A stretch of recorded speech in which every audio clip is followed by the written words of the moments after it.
Episode 119 Above Ground Podcast, Standing in His Own Power with Patsy, Grieco.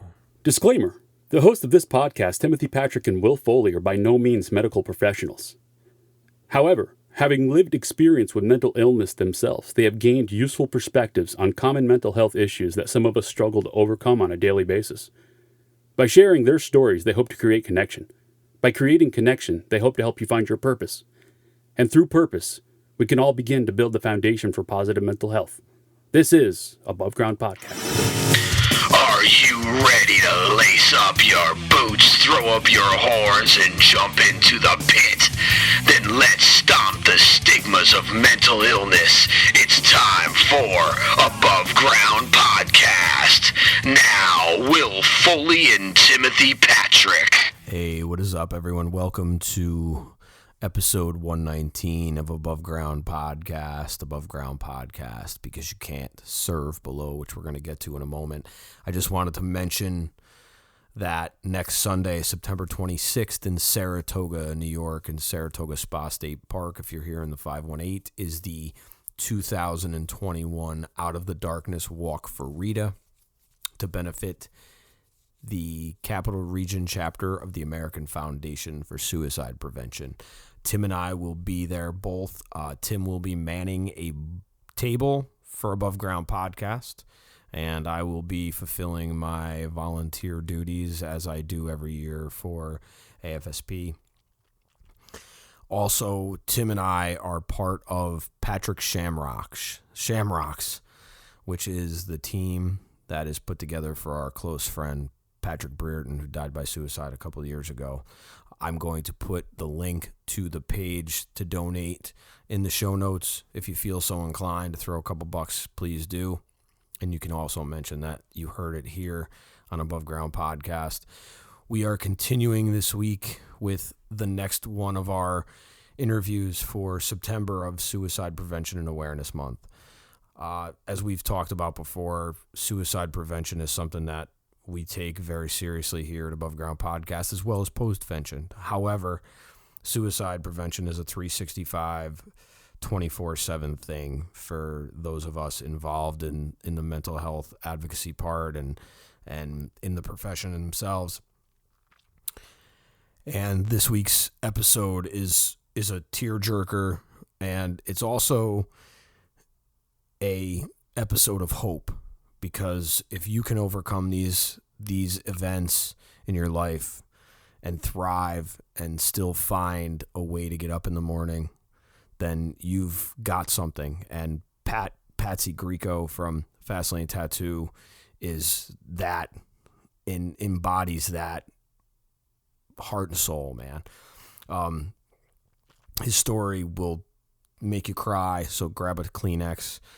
But it's also a story of hope, like I said. And that's what we really were using these interviews for this month, is just to show that there's hope after such a devastating loss to someone that we love. And we can carry on because our loved ones that die by suicide don't want us to stop living. They just couldn't live in this current situation. So without any further ado, Patsy Grieco. What's up, everyone? Welcome to Above Ground Podcast. Above Ground Podcast. Because you can't serve below. You know who that is. You down with DPP? Yeah, you know me. This is this episode will have some things that might be triggering for some people. Talks of suicide ideation. As always, we like to keep our conversations real and raw, and we do this for the goal of to open up conversations around these topics and to bring awareness and some education along with that to people. And that's what our hope is. By the more conversations we have, the more topics we cover, the more awareness we create. And a subject as taboo as suicide, there's not much real stories, and there's not many people that do want to tell real stories. We were fortunate enough to find somebody that will tell a real story. His name is Patsy, and he's with us today. Hey guys, how you doing? Good, man. How are you, Patsy? Doing all right today. Not so good the other day. Okay today. All right. That actually is a good way to start the conversation, man. That's, how is it day to day for you, man? Yeah, that's what it is. I wake up in the morning and I'm not really sure where I'm going to be, and then I have to work my way out from there. Some days you just don't want to get out of bed, and other days, the sun's shining. I want to get out there. I want to go for a walk and maybe share how I got through something the day before. But that's how I do it. Yeah. Absolutely. I think that was one of the things that I noticed when someone recommended you.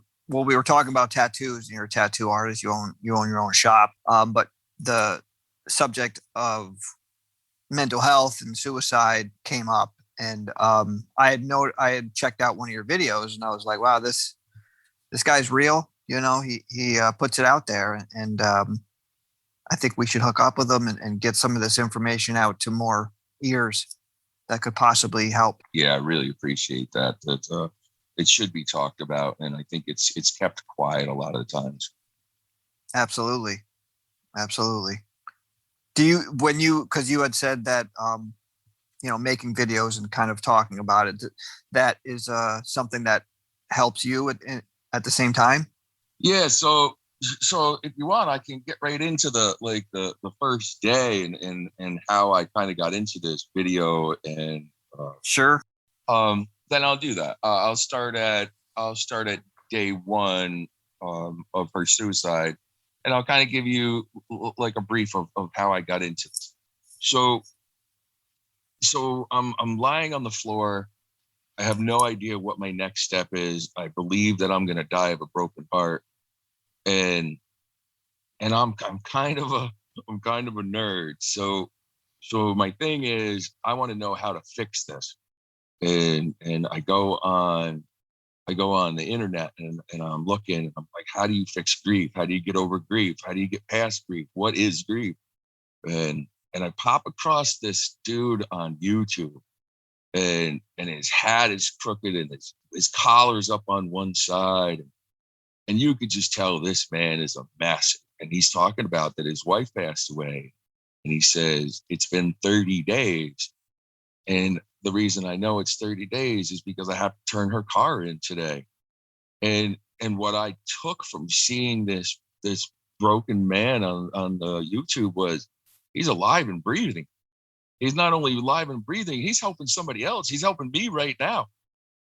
And that was it. I went on my Facebook page and started posting where my feelings were. I had people contacting me. Oh my God, how are you doing this? Or what are you doing? And I started talking to them, and then I started doing some little videos of my own. And when I feel good on days, I'll go out and do a video about how I feel good. I go for walks is what I do. I live up on a mountain here, and I go for walks. That's how I clear my head, get some fresh air. And on my walk, I'll record myself. This is what I'm doing today. This is how I'm doing it today. And, the other day I had a good one about having a shit day. And you have shit days. It doesn't mean that you wake up in the morning and spill your coffee and fall down the stairs. That doesn't have to be the rest of your day. That's only the right now. As soon as that pain wears off, you can change your mind. And I think that's what the writing and the videos has done for me. It's allowed me to voice it and get it out instead of just chewing on it all day long by myself. Yeah, stuffing your emotions is never a good thing. So that is definitely a positive. But I gotta ask you this, because it was interesting to hear how you came at this, where you started Googling grief and how do you come through grief, and like, I'm sure you found more confusion at points than you did answers at some places. Oh yeah. And grief is not linear. There's not a straight line. It's not all the things that they say it is. It's so many different levels of just all kinds of things. Oh, absolutely. I have friends of mine that are Well, I have one friend of mine that their year is next week, and they are still at stage 1, still frozen in place, still not breathing, not really eating or going to the doctor to get meds, and not eating right and drinking. And and then I have other friends of mine that go right into, it's a weird term, but it's called widow whore. And it's that need for some touch, or that need for the company, and just trying to get it wherever you can. Everybody kind of goes through this differently, but I'm a survivor in myself, who I've always been. I'm an only child. So I think being a super independent person, I've always tried to find my own way through things. And if I can find my way through, I'm going to bring some fucking people with me, Right. There's people out there not doing well. Nice. That's what it's about, man. Yeah, totally, man. And in your videos and just in your words and stuff, like, you can honestly tell that it's like, it's genuine and real and stuff. And your videos are funny and poignant, and it's pretty cool, man. It's very cool. I got to ask you this: does the art? Where did the art come in? Like, were you a writer? Did you write when you were growing up? Like, I'm not even a reader. I am at heart a creative being, and I think you could leave me alone with a stick and some poop, and I'll make something. All right. That's different. It is who I am. You heard it here. You heard it awesome. here first. Poop art. I gotta say, we've never had a poop artist on here before. There it is. There it is. Yep. Patsy, poop artist. There we go. All right. Yeah. I'm just glad that we don't have to take ourselves too seriously, even though you talk about real serious things. It's like, you can't take yourself too seriously. No, you cannot. No, I think that's part of the key there, is realizing that you're a human, and the person standing next to you might be having the worst day of their life, and we're all trying to get through our thing. So my story with my wife starts 32 years ago.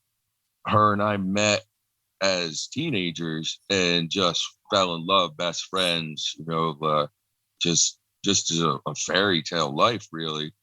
And she was just the happiest girl you ever meet. And so her best friend passed away, and she just wasn't dealing with it very well. And she had like little clips of video clips and phone conversation recordings, and she would listen to them all the time. And in a long-term relationship, you're not up each other's butts, man. You give each other space. You're having a down day, you don't go in the cave and poke the bear. You let the bear come back out. So I knew she was having a little bit hard time there. And she had just started going through menopause, which is a big hormonal thing for a woman. And then come to find out, she has a thyroid issue, and we're just going to give her some medication, and this should straighten some things out, a little bit of food change. And we're sitting on the couch, and she's like, "Oh my God, check this out." And she shows me the bottle of medication, and it says warnings of suicidal thoughts. And we both giggled, because she's the happiest girl in the world. And we've lived a fairly clean life. We don't take any pills or anything like that. So, it was maybe 2 weeks later, I woke up to a gunshot and a note that said, "I've loved you my whole entire life. I'm sorry I ruined everything. Don't go out back. Just call the police. I never deserved this awesome life." And I couldn't fathom what that could possibly mean. I can remember it right this second. I can, going cold, and I just ran outside in the rain and just started screaming her name through the forest. And when I found her, it was obviously too late, and I just fell, and I crawled myself out of the woods, called 911,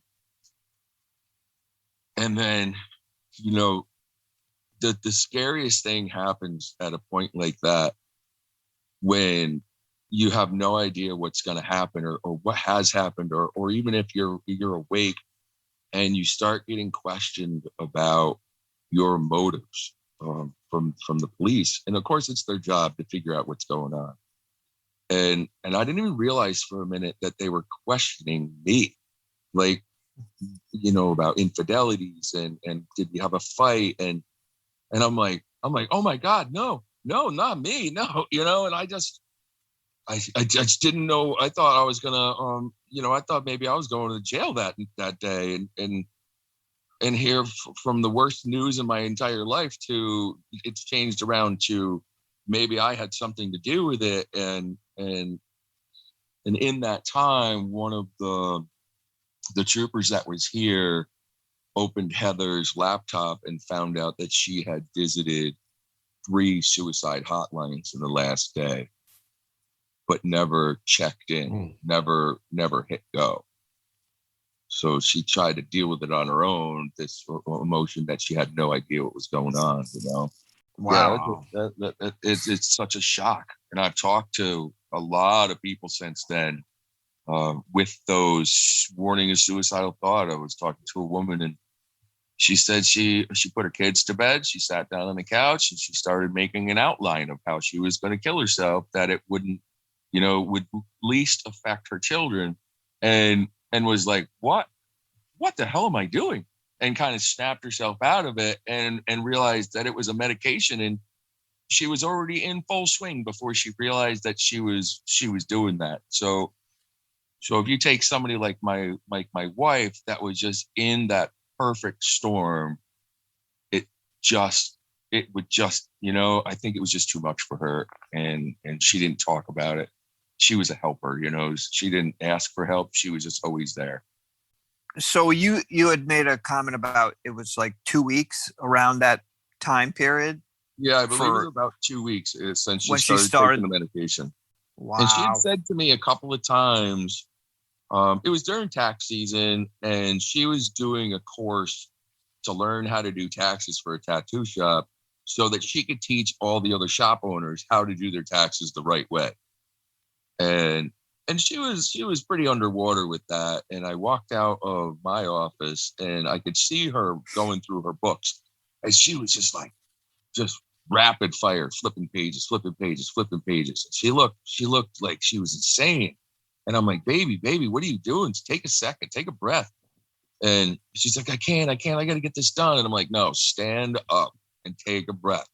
And she stood up and she just like held her head, and she's like, I just can't get out of my head. And I held her, and we breathed together. I had this thing where I would put my hand over her heart and kind of calm her down. You know, like she was, she'd get wound up emotionally anyway. She's a very heartfelt person, so she absorbed everything. So that was part of our routine throughout our life, was, you know, me being her calm.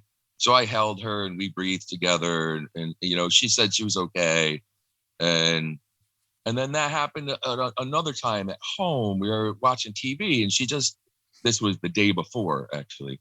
And she stood up and she's like, I'm a fraud. I'm like, you're a fraud? What does that mean? She's like, well, you think that I'm smart, and you think that I'm happy, and you think that I'm always here to help people, but I'm not smart, and I'm not happy. And I'm like, whoa, baby, where's this coming from? And she's like, I just can't get out of my head. And that was the second time that she had said it. I didn't know that in her head were thoughts of suicide. I thought in her head was confusion of just, you know, life things. So that night I went around her with sage, and I kind of you know, kind of like brushed the demons away, kind of thing. Just thought that she was having some emotional thing, and she was knitting a scarf for her mother, and couldn't find the end of the rope, the end of the yarn. So I was like, "Oh, give it to me." I took the end out, handed it to her, and she said, "I wouldn't be able to breathe without you." And I said, "I wouldn't be able to breathe without you either, baby. Hey, I'm going to go to bed, okay?" And I gave her a kiss, and I went to bed. And that was it. I never saw her again. Or, I never got to talk to her again. So that was our last words together, kind of, and we would talk about tattooing, and I have an appointment to get Breathe Without You around my throat. And it's because it's our last words together, but I'm literally breathing without her. And after 32 years, you would think that you would be able to, Yeah. It's a long time. It's a long time. Wow. You're not your own person after that. You're one of two. You're a part of one thing. Wow. That's beautifully said, man. Very beautifully said. Thank you for sharing, and we are definitely sorry for the loss. Yeah, thank you, brother. Thank you.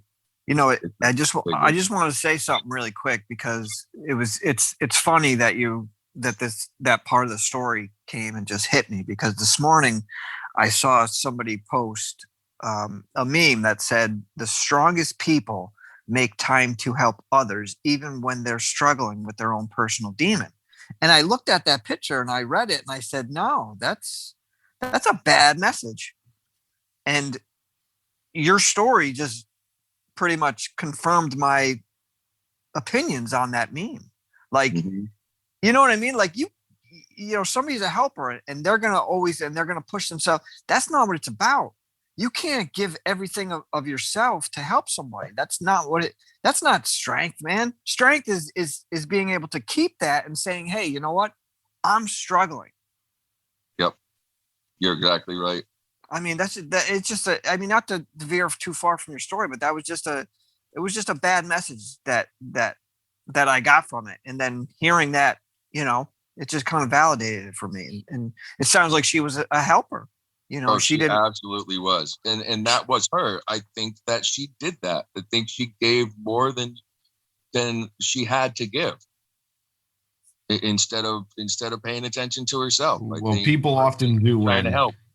Well, and I think that's part of, I think that what happens is that people find that it fills a need that you don't necessarily even realize that you have at first. Like, you don't realize that you need people to feel that way about you because you're not feeling that way about yourself. And if you don't have that, and that kind of actually leads us into this next part, because I'm curious to know how this happened, because you talked about like doing a lot of research into Googling and stuff. And I'm just wondering when did you start to develop the language to be able to talk about this stuff?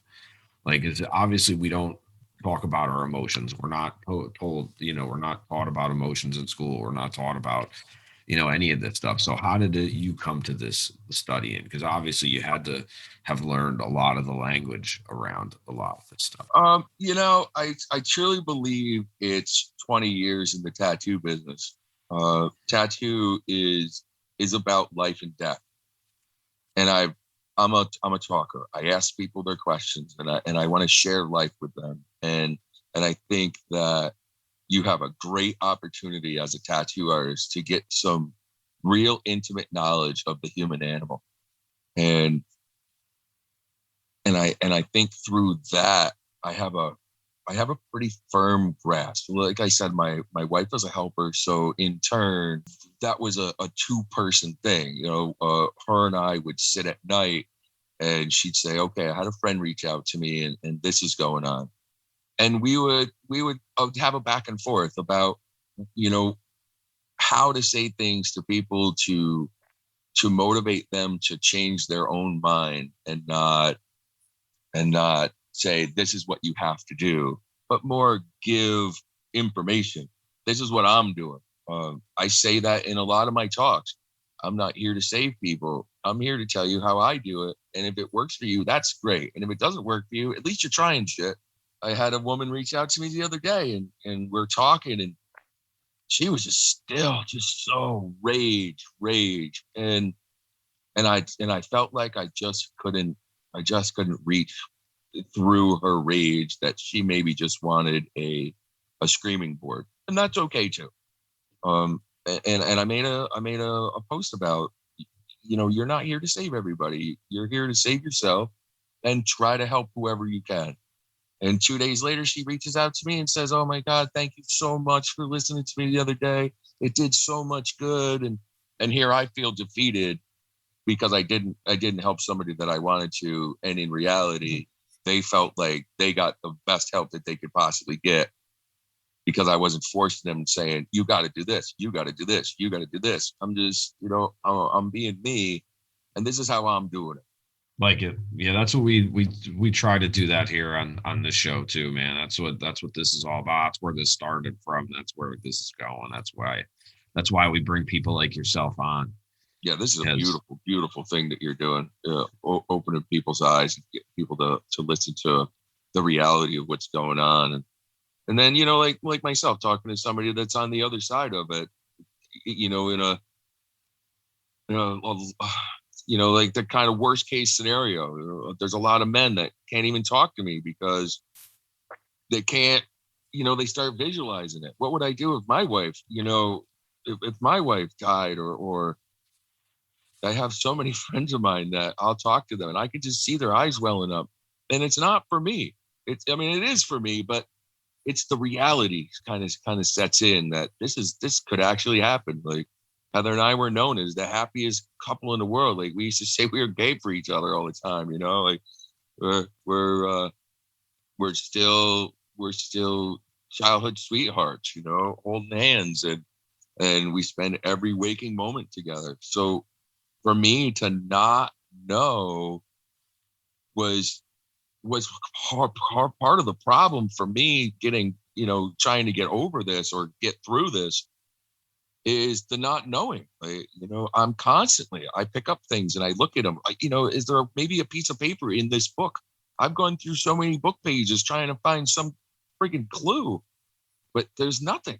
There's nothing. It was, she kept it in her head and that was it. She just never let it out.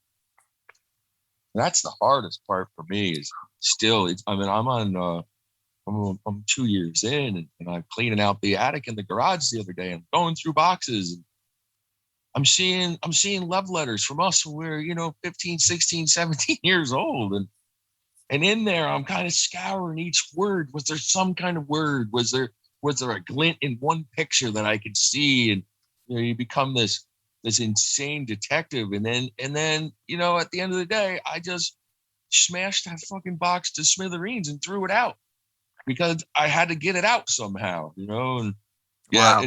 It's a tough one. It's a tough one. It's a back and forth. It's every day. I have to use different tools to get through the next day, and doing this kind of thing. This is what helps.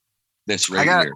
I gotta tell you, man, you have like the best outlook on this. Like, your mindset on it is like on point for sure. Thank you.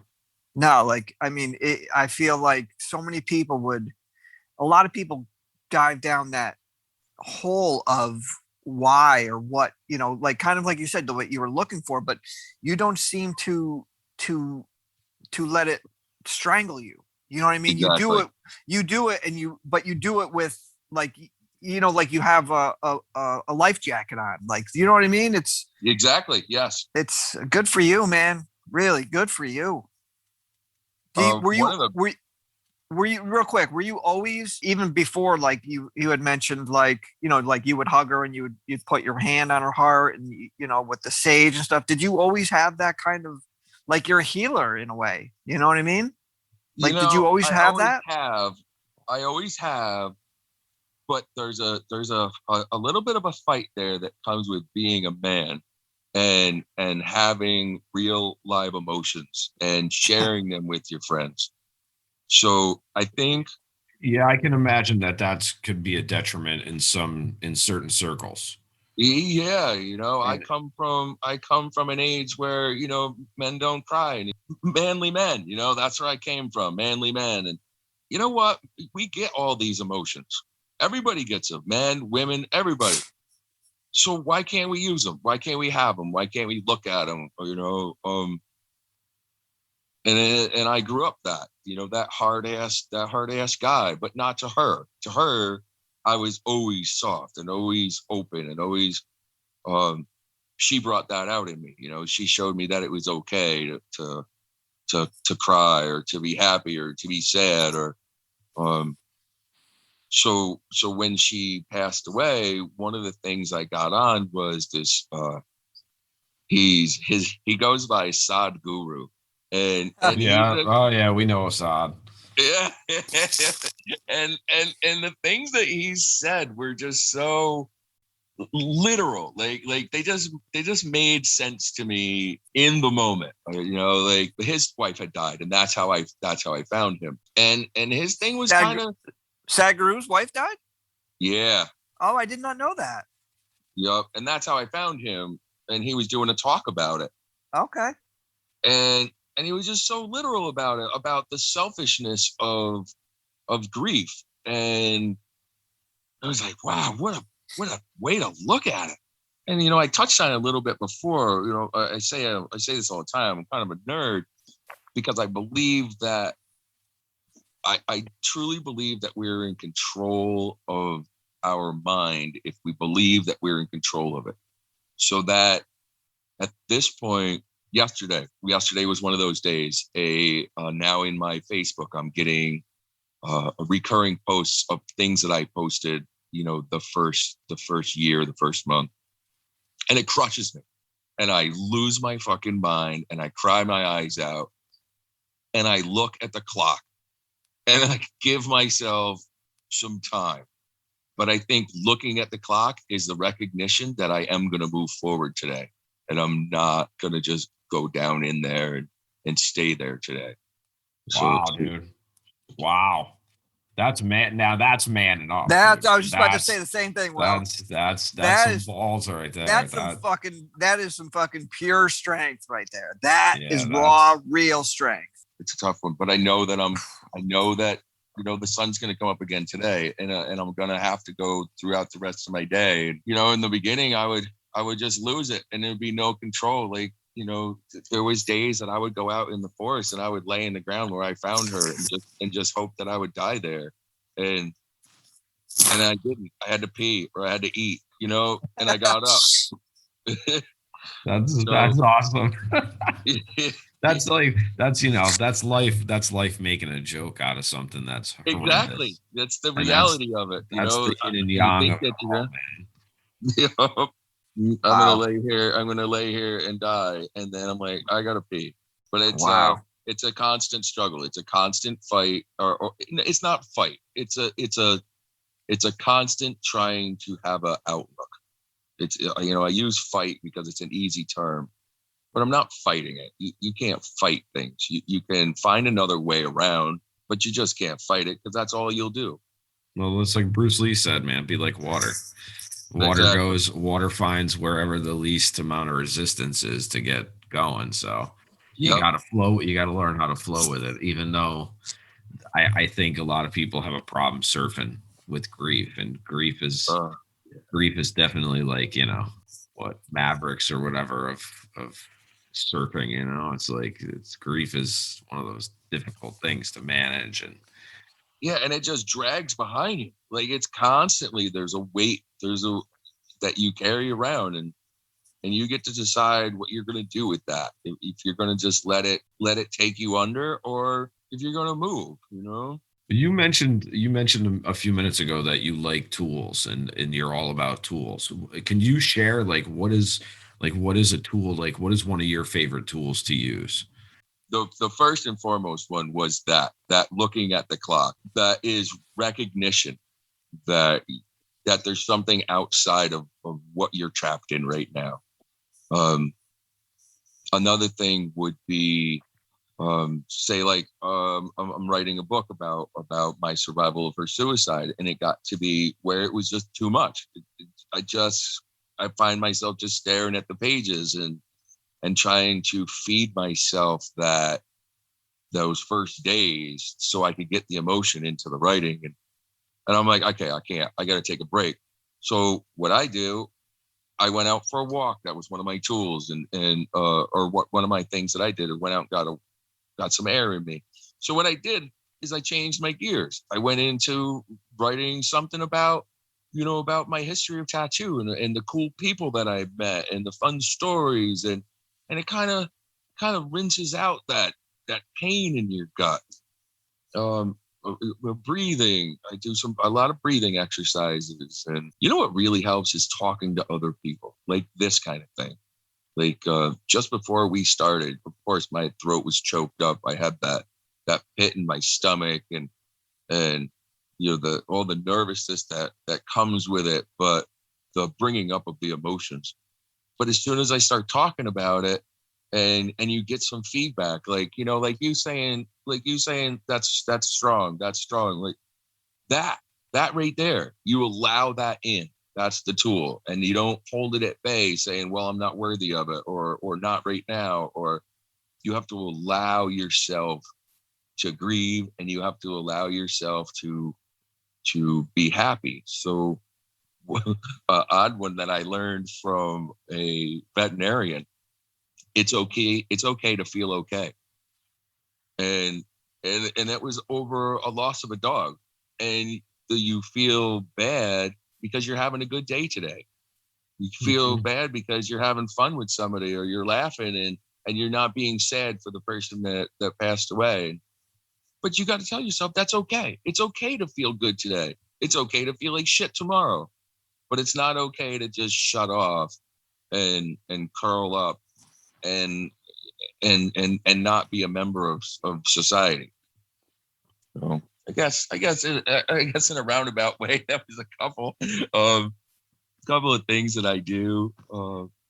Walks are my thing. I have had a bunch of people reach out to me, and they're like, "Hey, when you're going to go for a walk next time, let me know." And I struggle with that a little bit, because I'm not a leader. I'm more of I think because I'm an only child, I'm more of an only person. Like, I want to walk with you, like, on a Zoom, but I don't feel like I want to do a group walk, because then I feel like I have to have something to say, or I have to I gotcha. be on point, or right. Yeah, I gotcha. It's funny, and it's only because I've never done it before. I've never done this before either, but it doesn't feel as weird as I thought it was gonna. 2 minutes before I said, "Hi, how are you?" Yeah, no, dude. And to be honest with you, it hasn't let on at all that you've never done this either. So you may actually want to do it more often, because I'm sure that there's people that would love, to talk to you, because just about tattooing, I'm sure. I would love to talk to you about tattooing. I love tattooing. Yeah, hit me up, or ask me a question. I love tattooing too. I do want to know, though, what got you started tattooing? Was it literally just the idea that you needed to start tattooing? When I was 14, I think it was, my dad got tattooed at the Chatham Fair, of all places. Wow, really? The Chatham Fair. Yeah, I didn't even know the Chatham Fair would have a tattoo booth, man. Yeah, I know. Yeah. Well, 100 years ago, it was different. Yeah, that's true. Yeah. And I stood outside of that little trailer, and all the men were standing around showing each other their tattoos. And they're all these big, badass, burly motherfuckers that, you don't do anything but nod and, hey, how you doing? And here they are rolling up their sleeves, and everybody's, talking about stories. And I can smell that green soap. To this day, I can smell that trailer with cigarette smoke and green soap. And it just ignited something in me. And as an only child, I was a super hyperactive, ADD, ADHD, constant. My mom realized that I loved to draw, so she would line the walls of my bedroom with packing paper, and I would draw all day long. So art was always in my soul. It was what calmed me. It was what excited me. It was how I expressed myself. Did you draw 70s album covers? Yeah, and all that weird squiggly tribal stuff. My whole notebook would be covered in that, eyeballs and skulls, and oh yeah. Well, so I think it was that summer after seeing that my dad get a tattoo, I went to a friend's house, and he's doing a stick and poke tattoo on his own leg, and I'm like, oh, this is amazing. I got to get in on this. And I started, I was that 14, 15-year-old kid in middle school that was doing the stick and pokes on every 14-year-old girl's pelvis. I was the most liked child in high school. All the parents loved me. I'm sure they did. Yeah. I'm sure there's still a few cursing you still. Oh boy. I actually put it out there a couple years ago that I wanted to see some of my stick and pokes. And I only had one person get a hold of me about it. Everybody else had them covered up by now or lasered off or so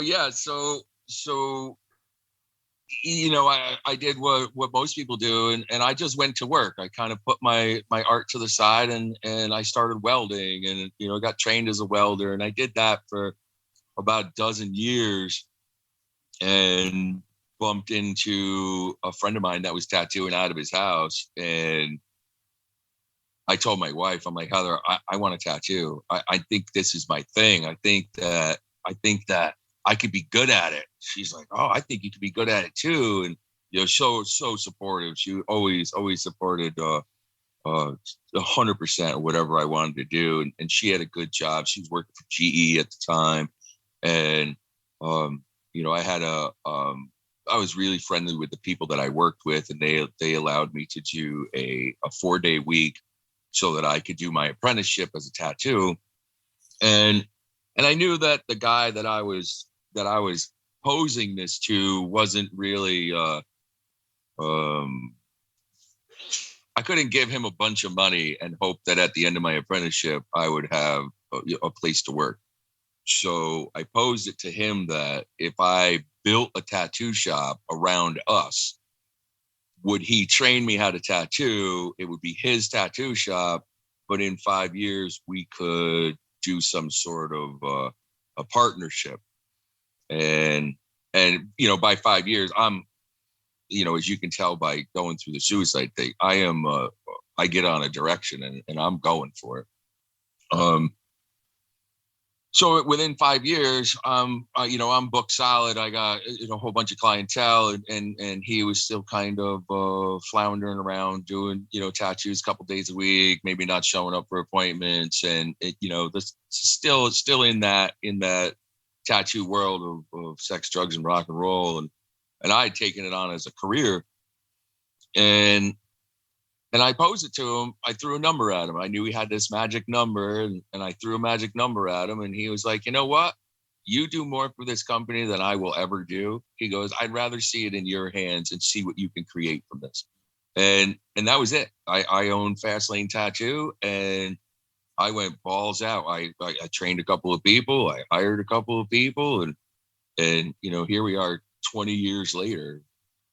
It's just a dream come true. Still, I'm still chomping at the bit to get in there to do tattoos. I'm still working 6 days a week, and I get out of work at 10, 11 o'clock at night because I got time. I could put one more in. One more to me at the level I'm at is a minimum of a 5-hour tattoo. But yeah, it's everything. It's everything to me. Tattoo. That's awesome, man. That is so cool. I've loved being around it since I've gotten.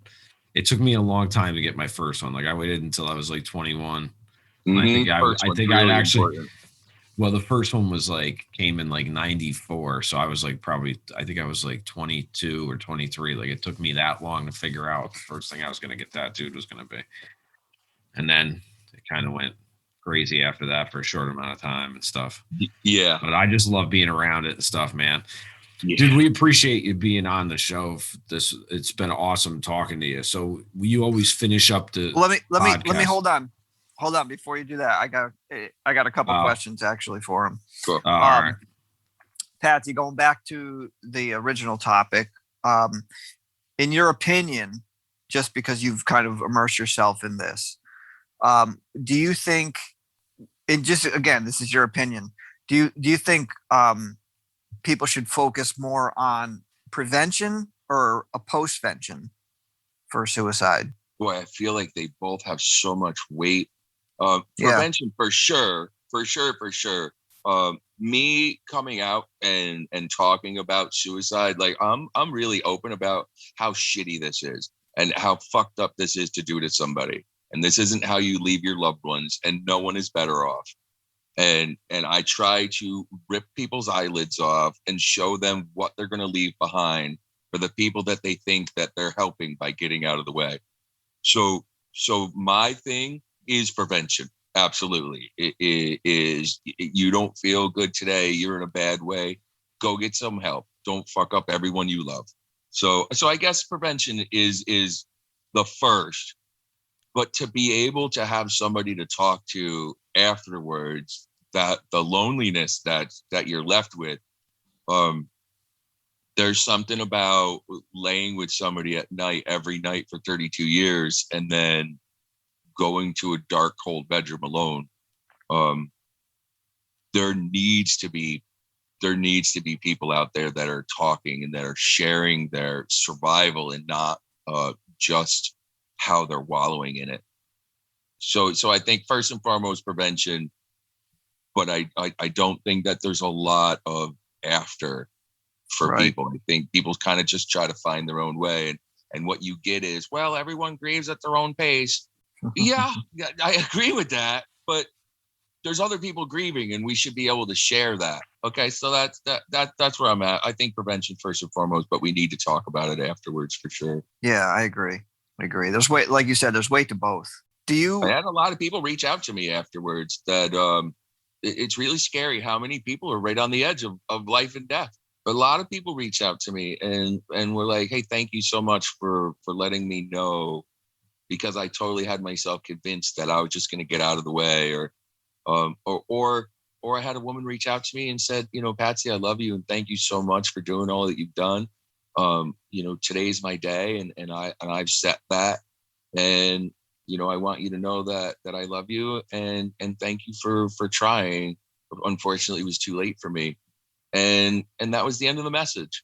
And I lost my mind. I'm laying in bed, and I don't know this person. Do I call their husband? Do I call 911? What do I do?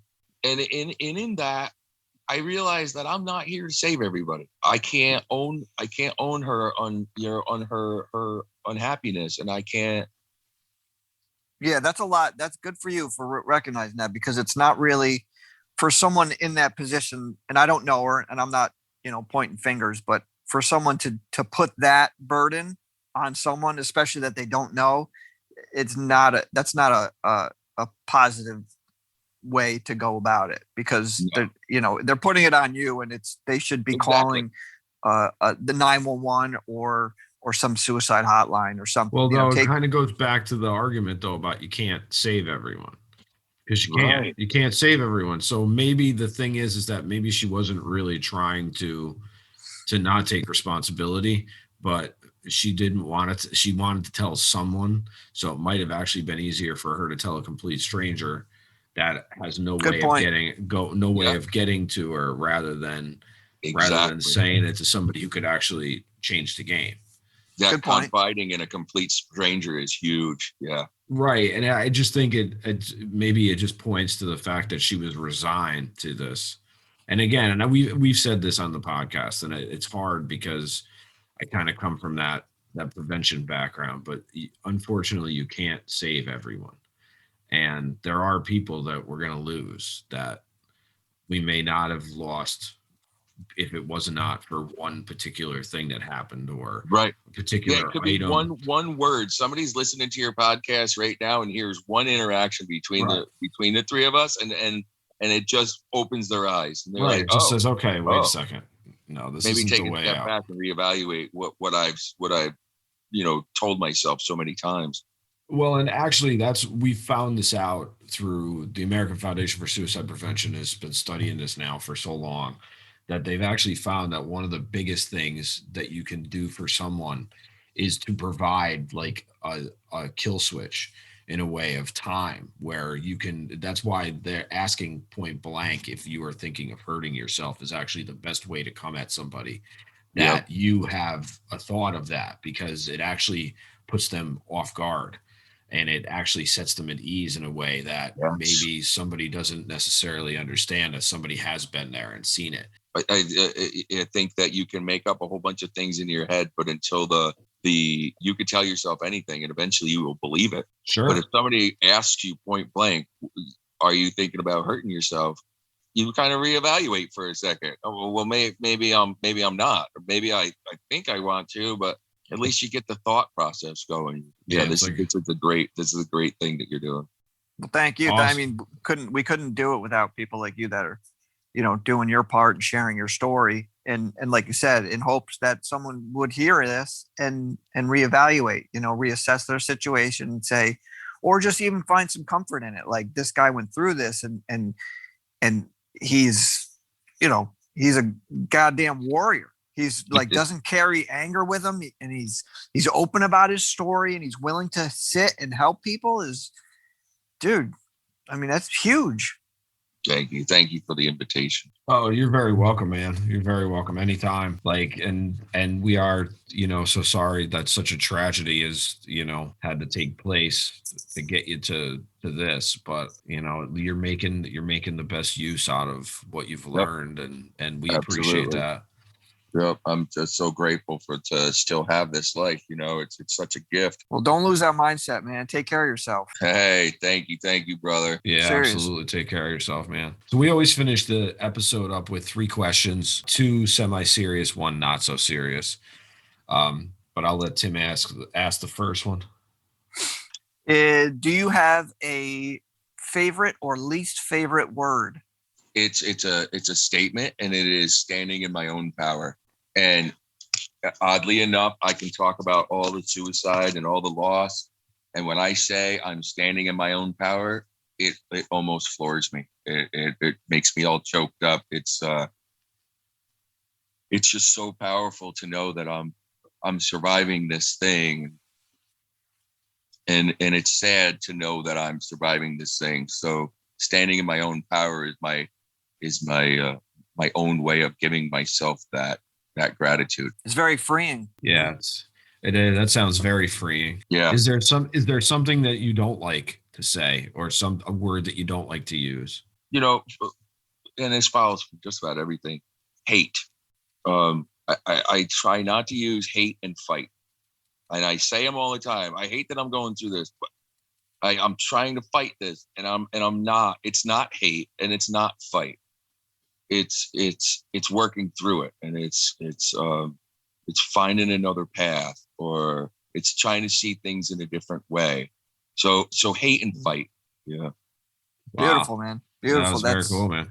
Yeah, that's really all of this in a nutshell. Like, that's it right there. The way you speak to yourself, the words that you use.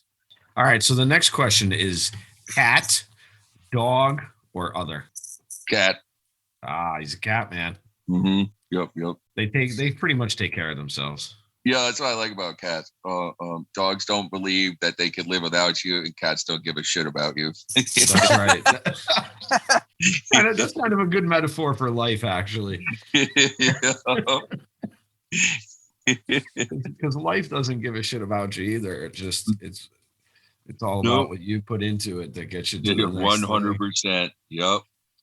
What's your outlook going in? You wanna have a bad day? Guess what? You're gonna have a bad day. That's right. That's right. You if you could do, or if there was something that you would like to see done to mental health as a whole without any kind of restraints, what would it be?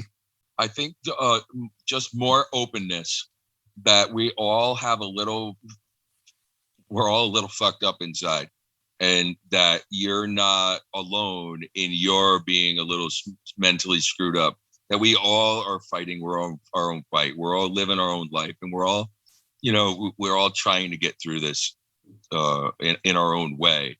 And I'm going to take a couple of seconds to explain this a little bit. In tattoo, I cover up a lot of self-harm marks. And it always blows my mind that there's a person sitting in their house, cutting themselves, feeling bad, feeling all alone. And next door, there's somebody sitting in their house, cutting themselves, feeling bad, feeling all alone. And I think that if we all were to tell each other, you know what, I'm screwed up too. I have this, I do this. We are more open about it and not trying to hide it away. That would be my goal. See, I told you from the beginning, man, you're a healer. See that? That proves it right there. Yeah, you may want to take a shaman class. Well, it's amazing though. It's amazing when you really think about it though, man, because when you have the power of the gun. So like when you're laying like outlines and putting color into people's stories, like you're like adding to the energy on their body. So it's like you're really transferring all that energy within them. Yeah. But and you're having these conversations. If you're sitting, if you have somebody scheduled for 2-3 hour sitting, you're probably talking to them and asking them how, getting to know them and stuff. That's healing. You know what I mean? That's what it is. Yep. You're a healer, whether you want to believe it or not. Yeah, I never looked at it that way. Yeah, but I do. In between some deicide songs. Yeah, in between some deicide songs. In between some deicide songs, Yeah, yeah, this is gonna hurt, and I'm gonna ask some tough questions. Sorry, this is gonna hurt. Yep. And being able to see both sides of it, the being able to laugh too, because the laughing is important. It's as important, if not more important, than the crying and getting it out. Yes. Yep. You can't have one without the other, man. Exactly. We're given all these emotions, use them. It's true. That was one of the first things actually that in my process that I learned, like just that we have emotions and it's okay to use them. Like it was so simple. So simple. It was as simple as that to me. Like, someone just saying that, it stuck with me to this day. That's a huge one. It's okay to be sad. You don't have to be the strong man and carry everyone or the strong mom and just swallow it all down. I deal with that a lot. You got to get it out. Go play, go have fun. Go play with some poo and a stick. That's right. Go make some poo art. Some poo art. Go break some shit. Go do something. That's right. When life seems like shit, draw something fun in it. I don't know. Nice. That's a quote right there. There you go. Life seems like shit, draw something. That is great. That's gold, man. Hey, so if Patsy, if anybody is listening in the 518 area, you want to just give a quick, your tattoo shop, where it is and the name of it. Yeah, sure. I own Fast Lane Tattoo in Castleton. We've been there 20 years, 1522 Columbia Turnpike. I have 6 great artists that work in there, 2 piercers. And, it's a tough shot to get an appointment in because we're booked solid all the time. But, you call us and really whoever you talk to will lead you to the right artist to do the style of tattoo that you want. And, they reach out to you and it's more of a family-based tattoo shop than like a walk-in street shop. And then even right now with the COVID, we all have our own rooms. I have 2 shops side by side, and they're both set up like houses. So everybody's got their own bedroom, the door shut. So it's a very intimate kind of way to get a tattoo. And now with the COVID, we're not free breathing on everyone. free breathing. Very cool, man. Very cool. Thank you. Awesome, man. That's awesome. Yeah, that's a great outlet. Patsy, thank you so much again for being a part of this, man. Thank you for sharing your story with everyone, and just thank you for kicking ass, man. Absolutely. Yeah, man. Thank you for putting this program together. This is amazing. It's again, like Will said earlier, it's we have the same kind of intentions as you do. It's we put these stories out, we have open conversations, and we talk about things that a lot of people don't want to talk about, but we hope that this may make it easier for somebody the next time that exactly shining a light in the dark places. That's how we get there. You're absolutely right, man. Fallen torches, brother. That's right. And people see a group of what they think are some cool dudes having some real conversation. It might open them up to have some real conversation and not just sit in the corner quietly acting like a badass. Yeah, that would be a positive thing as well, man. Yeah. We can hope that happens. Yeah, and I truly believe that it does, even if it's one at a time. That's all it takes, man. It just takes that, because I mean that's really all you can work with. Yep. I mean, you can't try multitasking when you're tattooing and see how that works out for you. Yeah, right. That's true. One of them wouldn't be so good, probably. No multitasking. No. Wrapping up. Yeah, thank you so much. Yeah, thanks a God, man. Thank you so much. Yeah, wrapping up another interview here at Above Ground Podcast. You can always find us on Spotify, Apple, wherever you pod. If you do listen to us, YouTube, iHeart. If you do listen to us on Apple, feel free to leave us a little comment, maybe, or subscribe, some stars. Check us out on Instagram. You can email Will and say hi to Will. Hi, Will. Hi, everyone. Email us at abovegroundpodcast@gmail.com. Until next time, right, Will? That's right. Until next time, be well. Be safe. Thank you, brothers. Above.